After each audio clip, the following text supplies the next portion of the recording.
Apita o árbitro, começa a partida. Esse é o Zap Futebol Clube. Hoje é dia 22 de janeiro de 2021. E, mais uma vez, estou recebendo aqui Altino Ventura, que hoje estamos com problema, visivelmente estamos com problemas técnicos. O áudio funciona, Altino? O áudio está beleza. Agora travaram aqui meu vídeo, não sei o que houve, né? Eu acho que isso aí, eu acho que estão tentando te boicotar. Pois é, estão tentando boicotar. Mas, enfim, mas a gente vai aqui no áudio, vamos falando e vamos batendo papo, e isso que é o importante, são as informações, né? Claro, claro. E para não ficar aqui com essa cara de doido aparecendo sozinho, eu vou tirar minha câmera e a gente já entra aí nos assuntos da semana, que tem bastante futebol para falar, Altino. Tem bastante coisa, né? O que a gente tem para esse vídeo de abertura aí? Definiram algumas coisas na série C, né? Que eu vi que teve surpresa. Sim. O que a gente tem para comentar aí de meio de semana, tirando a última rodada do Brasileirão? Série A, Série B, né? A coisa funilando. Tivemos a definição da vaga na Sul-Americana, né? O Coquimbo não resistiu, né? O seu Coquimbo, com toda a sua torcida. E mas teremos chegou a final longe, né? Chegou longe, onde ninguém imaginava, né? E teremos a final da Sul-Americana, que é amanhã, né? As pessoas não estão se ligadas, mas é amanhã a final da Sul-Americana. Não estou sabendo não. Que horas é? Me informa aí, me dá a informação. O horário? Você sabe que horas Deixa eu ver aqui o horário, confirmar o horário, que eu não estou... O horário, eu confesso que eu não sei. Deixa eu abrir aqui a internet. Não, já está aqui. Mas é Lanús e Defensa e Justiça. 5 horas, né?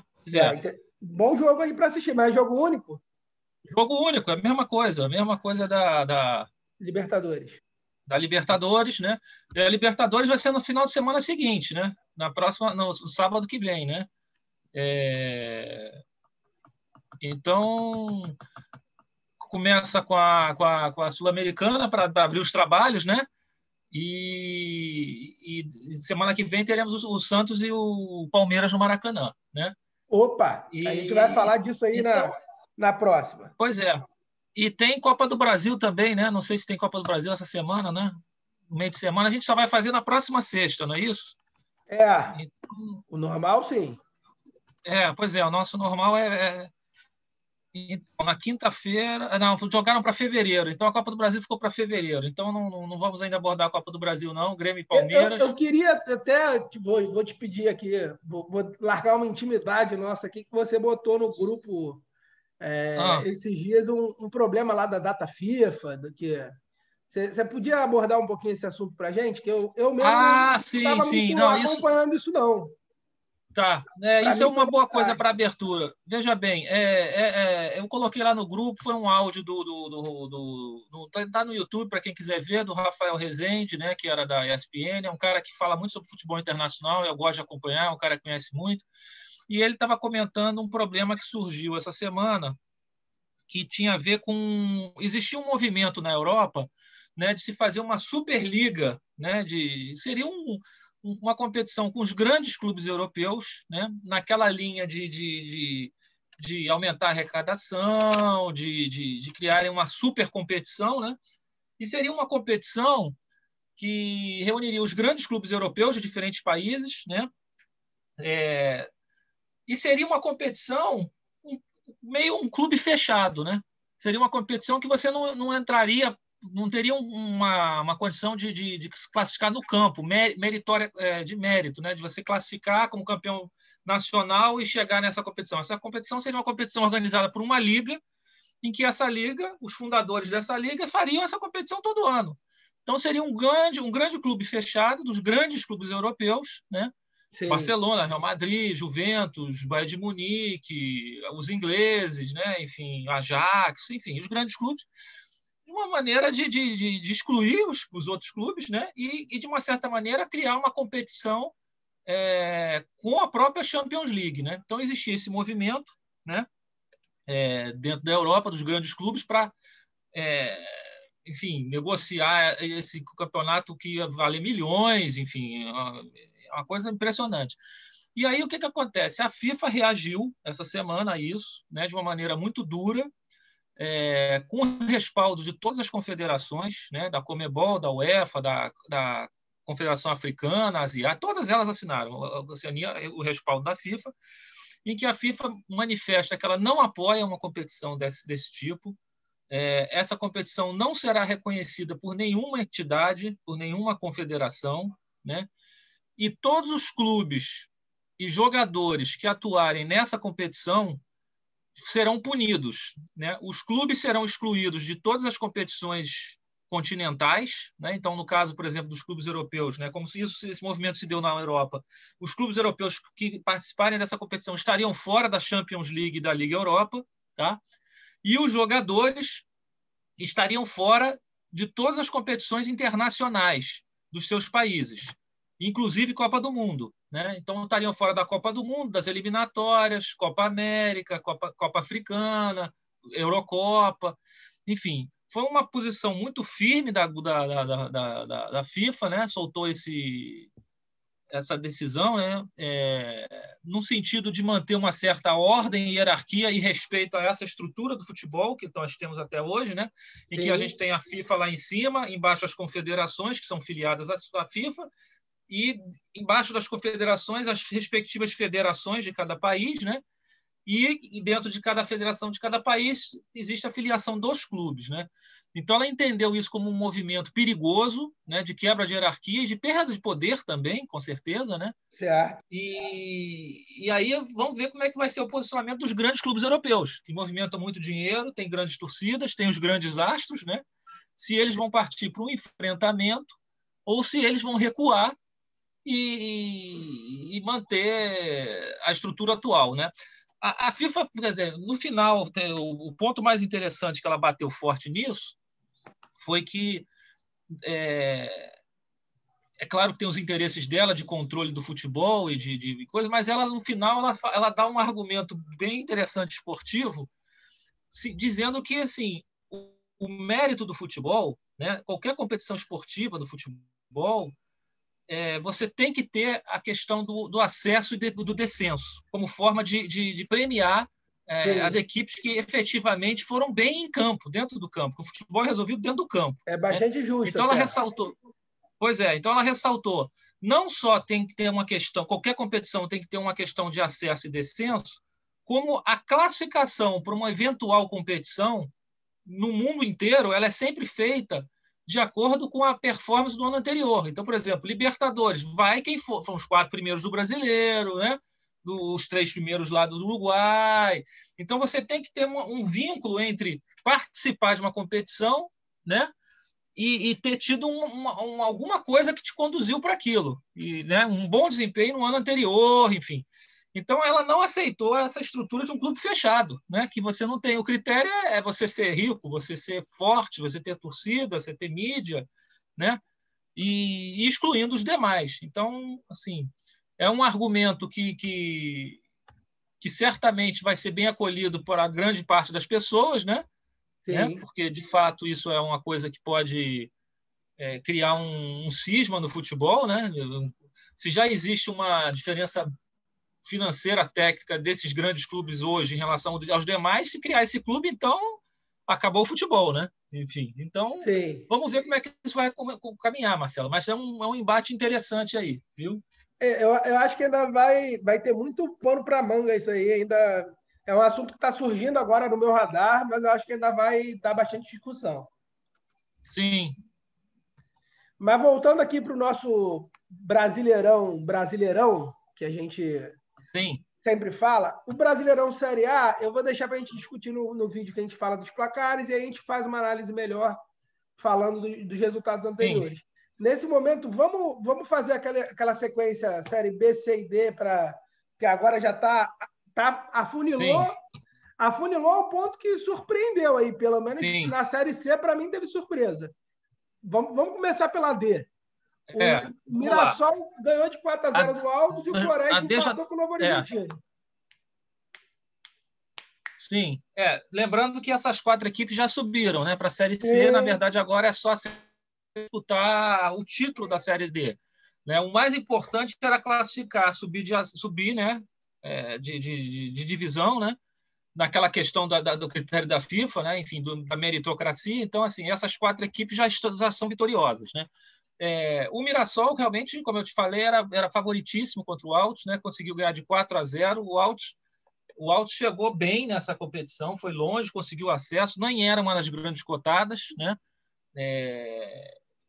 Não pode nem se sentir mal com esse tropeço aí, com essa goleada. Tem o segundo jogo lá em casa, mas eu acho muito difícil o Altos reverter. O Mirassol é uma equipe que fez um bom Campeonato Paulista, uma boa temporada, é uma equipe estruturada do interior de São Paulo, né? Enfim, então o Mirassol deve ir para a final, né? E essa final eu provavelmente que essa final vai ser paulista, hein? Vai ser, provavelmente com o Novo Horizontino, que eu te falei, o Novo Horizontino é o grande favorito. Até acho que o resultado nem foi tão bom, foi 1-1, né? Eu imaginava até uma vitória também do Novo Horizontino. O Novo Horizontino acho que está até invicto nessa Série D, não sei, mas está uma campanha extraordinária. Aliás, fez um bom paulista também.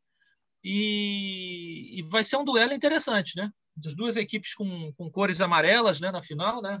Mirassol e Novo Horizontino. E aí não tem favorito não na final. Eu acho que vai ser bem equilibrado, né? Eu tô vendo aí que o Campeonato Paulista do ano que vem vai ser dose de leão, né? Assim, comparado com os outros estaduais, é o que mais tem para encrespar e complicar, né? São as equipes tradicionais, né? O Novo Horizontino já fez final de Campeonato Paulista na época do Bragantino, né? Mas assim, se você comparar com o Rio, tem vários times do Rio aqui, sim, o América e tal, não, que não estão tendo essa força de conseguir chegar, conseguir brigar. Tanto que no Paulista lá, times pequenos andaram ganhando, né? Times do interior. Eu diria que o Campeonato Paulista você tem equipes médias, né? No Campeonato Carioca você só tem os grandes e os pequenos, né? No cenário paulista você tem equipes médias. A Ponte é uma equipe média, o Guarani é uma equipe média, o Red Bull é uma equipe média, né? Esses Novo Horizontino, Mirassol, são equipes pequenas que brigam ali para chegar ali, para ser uma equipe média também, né? Enfim, o São Caetano no ano passado já teve bons momentos, a Portuguesa, que está mal, já teve seus bons momentos. Então, assim, eu acho que a diferença é essa. O Rio, infelizmente, nós perdemos as equipes médias, né? Antigamente a gente tinha Bangu e América e Americano, principalmente, esses três, que eram equipes que davam trabalho, eram equipes médias. Eu me recordo que jogos contra o Cabo Friense, na década de 90, não eram jogos ganhos. Sim. E isso é década de 90, imagina 80, 70, entre outros. Mas é isso, os times do Rio. Os times grandes do Rio já estão passando dificuldade, né? Os pequenos. Imagina os pequenos. E São Paulo virou quase que uma indústria, né? Nesse sentido de clube-empresa. É uma o estado mais tendência, rico talvez? do país também. Oi? Acho que te deu um corte aí. Deu um corte, deu uma pipocada na internet. Fala aí, o que você perguntou? Não. Se essa coisa do clube-empresa... eu até achei que aconteceria com o Botafogo, por exemplo. Que seria muito bom para o clube. Ou não? Mas aí precisa... não sei, eu tenho dúvidas, há controvérsias. Mas a questão do clube-empresa, assim... O problema é assim, as pessoas querem o clube-empresa, mas querem continuar mandando no clube. Aí não dá, né? Clube empresa você não tem aquela velha guarda dos conselheiros querendo mandar no clube. Aí o que o cara quer é o dinheiro, ele não quer uma gestão profissional, ele não quer uma gestão empresarial, né? A gestão empresarial pressupõe outras coisas, né? Eu vou dar alguns exemplos aqui, por exemplo, uma gestão empresarial, por exemplo, eu vou pegar casos a torcida do Botafogo, por favor, não se sinta criticada nem ofendida, mas eu vou pegar o caso do Botafogo, porque é justamente o Botafogo que está querendo fazer esse movimento do clube-empresa. Então, veja bem, uma gestão empresarial, um clube-empresa, se o Botafogo fosse um clube-empresa, por exemplo, seria incompatível esse gestor empresarial do Botafogo, por exemplo, quando o Maracanã esteve fechado, se recusar, por exemplo, a alugar o Engenhão para o Flamengo jogar, para o Fluminense jogar. Você está entendendo?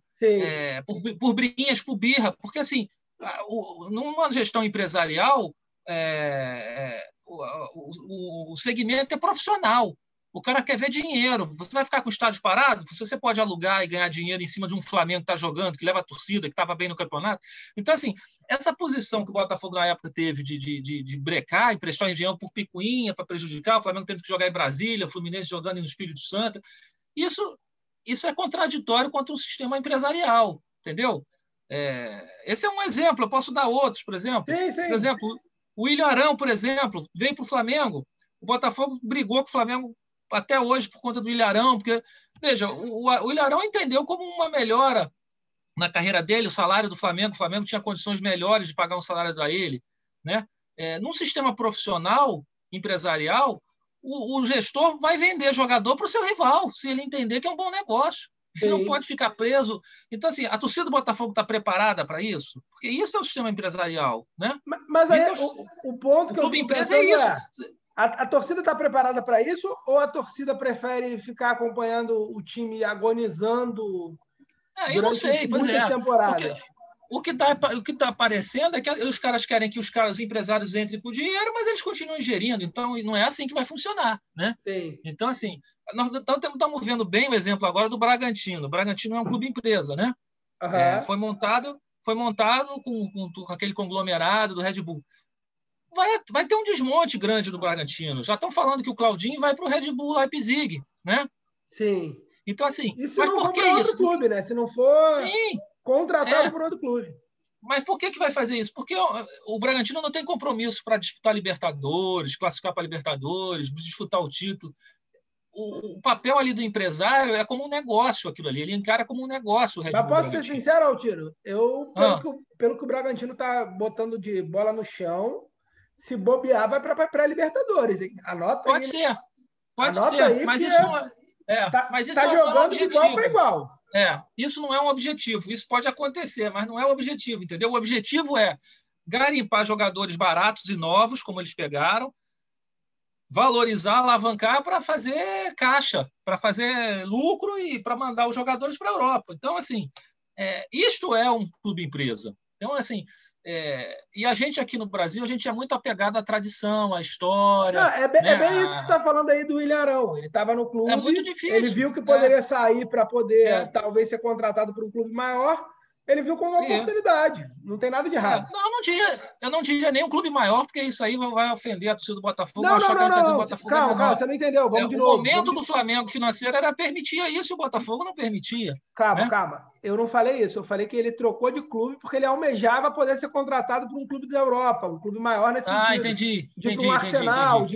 Entendi. Porque, assim, com todo respeito ao futebol brasileiro, hoje o time do Flamengo é muito mais acompanhado do que qualquer outro elenco.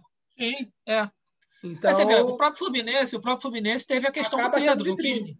O próprio Fluminense não quis vender o Pedro diretamente para o Flamengo, preferiu vender para o Fiorentina para voltar. Então, assim, num regime de sistema empresarial, de grupo empresa, essas decisões são diferentes. Os caras não vão com a emoção, com a razão que o torcedor, né? Com aquela emoção que o torcedor tem. Eles trabalham com a coisa friamente, como se fosse uma empresa. Então, assim, perde um pouco a essência do futebol. Então, eu não sei se o Brasil está preparado para isso, né? A gente ainda é muito apegado às raízes, né? O clubismo, né? O clubismo, né? Mas, enfim, vamos seguindo. Vamos lá, vamos voltar. Falamos aí da Série D, vamos falar então da Série C, que teve azarão, né? Sim. A Série C tivemos a definição da última rodada, né? O Santa Cruz ganhou de 3-1 do Brusque, né? Já estava classificado o Brusque, já tinha subido. Fez a parte dele, o Santa Cruz tinha que vencer para ter chance, mas o Vila Nova conseguiu um resultado surpreendente, incrível, venceu o Ituano lá dentro do interior de São Paulo, em Itu, por 1-0. O Vila saiu da lanterna, né? Não, na verdade não estava na lanterna, ele tinha chance, mas ele saiu de quase eliminado para primeiro do grupo, inclusive, né? Ele ainda ultrapassou o Brusque, o que significou para ele que ele vai para a final para decidir a Série C, né? O Vila Nova, quem diria, né? Um bom ano para o futebol goiano, um bom ano. A Aparecidense fez uma boa campanha na Série D, o Vila subiu na Série C. O Goiás está respirando aí. O Goiás respira, o Goiânia fez uma boa campanha, né? O Atlético Goianiense faz uma boa campanha na Série A. Enfim, então o futebol goiano de parabéns aí, uma grande vitória do Vila, um clube tradicional, um dos grandes lá, subindo junto com o Brusque, né? E o Santa, que todo mundo apostava, né? Infelizmente vai ficar mais um ano na Série C. É uma equipe, é um clube com uma torcida enorme em Pernambuco, né? E Uma o Brusque é sofrida mais um time de empresário, né? Que tá entrando aí também bem estruturado, aquele padrão que a gente vem vendo no futebol brasileiro nos últimos anos, nas últimas décadas, como é a Chape, né? Equipes que têm uma certa força local, cidades de porte médio, com bom empresariado por trás, bem geridas esses clubes, sem dívida, com o pé no chão, com uma gestão até empresarial mesmo, como você estava falando aí, né? A Chape já é isso. A gente tem agora o Brusque, e tem outras por aí no interior de São Paulo, né? O Londrina. São equipes que têm esse perfil, né? Não são de grandes cidades nem de cidades tão pequenas, são cidades médias, mas que têm uma estrutura mínima para conseguir competir com os grandes, né? E fazer um bom trabalho. O outro grupo, da Série C, já estava definido, né? O Remo, né? O Remo já estava classificado. O Paysandu conseguiu fazer tudo errado, né?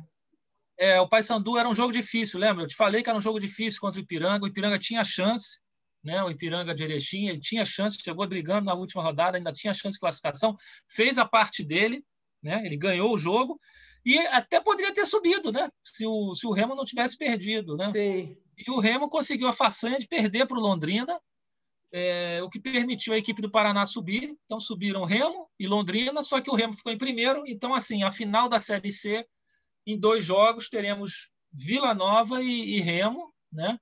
O acesso do Paysandu estava na mão do Remo, mais ou menos isso. Estava na mão do Remo, rolou aqui um fogo amigo, né? E a final, então, o primeiro jogo é em Goiânia, né? É o Vila com o Remo, e o jogo de volta no Mangueirão, né? Lá com aquela pressão de Belém, né?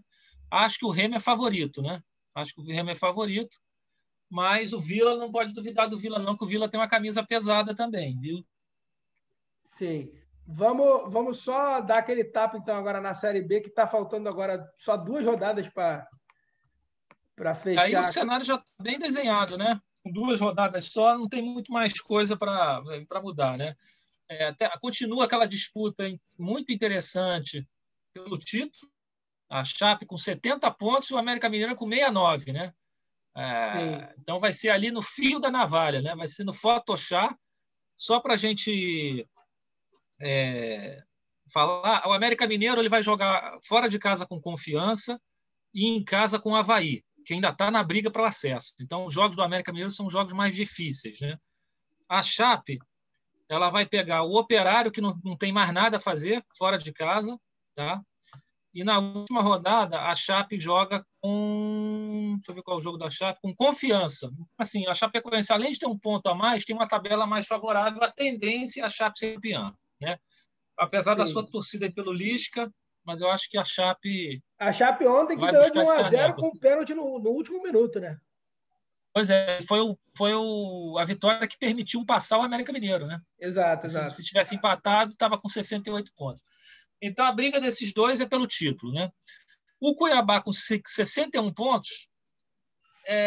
Acho que está classificado também. Está praticamente classificado. Só um desastre tira ele. Ele tem que perder os 2 jogos, o Juventude ganhar os 2 jogos, ainda tem a questão do saldo de gols, o CSA também tinha que ganhar os 2 jogos. Quer dizer, o Cuiabá é só um desastre, né? O Cuiabá está 99% na Série A, o que é uma façanha. Primeira vez do Cuiabá. Há muito tempo a gente não tem uma equipe do Mato Grosso na primeira divisão. Se eu não me engano, eu vou chutar de cabeça, Marcelo, mas eu acho que o último ano que teve uma equipe do Mato Grosso na primeira divisão foi em 1986, tá? Nossa Senhora. Para você ver, né? É um futebol que sempre foi periférico, né? Sem muita força, era o Operário, era o Comercial, enfim, eram as 3 equipes mais do passado, assim. Mas o Cuiabá fez uma campanha sensacional, é um clube que está se consolidando como uma força regional no Centro-Oeste, fazendo boas campanhas também na Copa do Brasil.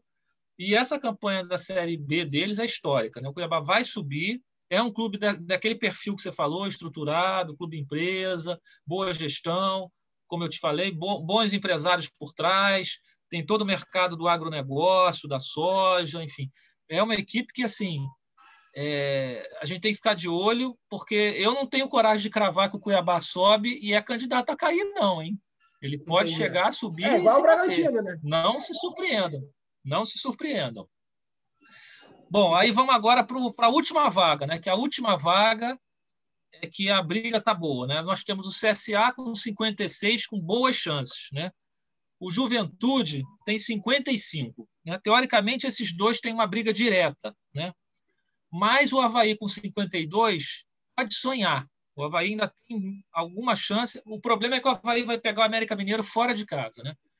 Pelo título. Então, o Avaí tem um jogo muito complicado. Se ele conseguir vencer o América Mineiro, ele chega vivo na última rodada, provavelmente brigando por um acesso, com alguma chance, principalmente se o Juventude tropeçar, né? O Sampaio com 51 já não dá mais. Aí é só no milagre, né? E Sampaio, falando lá Ponte embaixo, e Operário. o Cruzeiro já se livrou, né? O Cruzeiro se livrou, né? Vamos lá. O Oeste já caiu com 26, já tinha caído. O Botafogo de Ribeirão com 34 também já caiu. O Paraná só pode chegar a 42, né? A situação do Paraná é UTI, né? Ele está com 36 pontos. Ele teria que vencer os 2 jogos e contar com 2 derrotas do Vitória ou do Náutico, né? Então, e ainda torcer contra o Figueirense também, que tem 39. Então, a situação do Paraná é UTI. O Paraná está quase na Série C, né?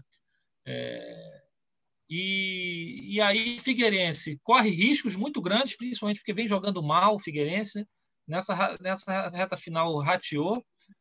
O Vitória corre algum risco, não vem bem, né?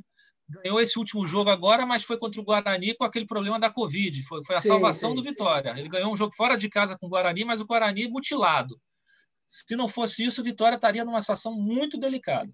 O Náutico está numa trajetória de viés de alta. Eu acho que o Náutico escapa, né? O Náutico venceu o Oeste bem. Agora, o Náutico é o seguinte: o Náutico, qual é a situação do Náutico? Ele precisa pontuar mais alguma coisa. Ele vai jogar um jogo fora de casa agora com o Cruzeiro, né? É um jogo que o Cruzeiro já está de férias, não corre mais risco, e o Náutico, eu recomendaria o Náutico levar a sério esse jogo, tentar ganhar o jogo e acabar o problema. Venceu, está garantido. Porque se ele deixar para a última rodada, é um jogo que é nos aflitos, ele joga em casa, mas é um jogo muito difícil, porque é um jogo com o CSA que vai valer o acesso do CSA. Então, Entendi. assim, é um jogo perigosíssimo para o Náutico. A Maceió não tem torcida, é um estádio sem torcida, claro, mas assim... É quase uma final de quem está disputando alguma coisa, né? Exatamente. A gente está nesse cenário sem torcida no futebol, porque se tivesse torcida, a torcida do CSA ia invadir, porque Maceió e Recife não são longe, né? Não são cidades distantes. Então, assim, a situação do Náutico é essa. Ele tem que entender que o jogo com o Cruzeiro vale tudo. Mesmo fora de casa, o Cruzeiro já está de férias, não fez boa campanha. O Náutico tem que jogar para ganhar, tem que fazer 3 pontos. Se o jogo estiver muito complicado, ele tem que tentar somar um pontinho. Segura um pontinho e vê o que acontece nos outros resultados, que pode ser que ajudem também. Agora, se ele perder esse jogo, o Náutico corre risco. Porque o CSA vai chegar brigando. O CSA está em 56 pontos. Ele vai jogar em casa agora com o Brasil de Pelotas, deve ganhar e vai empurrar o problema lá para o jogo em Recife. Entendeu? Maravilha. Então é mais ou menos assim, Marcelo. Temos aí um cenário em que você estava falando do futebol paulista, né? Se por um lado subiram da Série C 2 paulistas, aqui na Série B também caíram 2 paulistas, né? O Botafogo e o Oeste são 2 paulistas caindo. O Paraná também é um centro grande, né, do futebol brasileiro. Verdade. Né? O Paraná, né? E o Figueirense é de Santa Catarina, que é um mercado de segunda prateleira. Então, assim... o Figueirense, se der sorte aí, se bobear, se livra, né? Então, assim, os clubes do Nordeste continuam fazendo campanhas boas. A Série B continua sendo uma Série B muito forte, muitos clubes do Nordeste, né? Tem alguns até brigando para subir, como o CSA, né? E eu tenho sempre falado isso. Eu acho que o futebol do Nordeste subiu muito de produção com essa Copa do Nordeste, né? Impressionante como é que esse intercâmbio da Copa do Nordeste Fez os times do Nordeste. A gente vê na Série A os próprios times, né? Ceará, Fortaleza. O Bahia está mais ou menos, mas o Ceará e o Fortaleza... Bahia começou a ratear agora de 10 rodadas para cá, né? Antes estava fazendo um bom campeonato. Mas o Ceará e Fortaleza vem muito bem já há um bom tempo, né? Verdade. Altino, vamos encerrar então esse primeiro bloco e a gente entra aí no Brasileirão Série A no próximo. Maravilha? Beleza. Tamo junto. Tamo junto.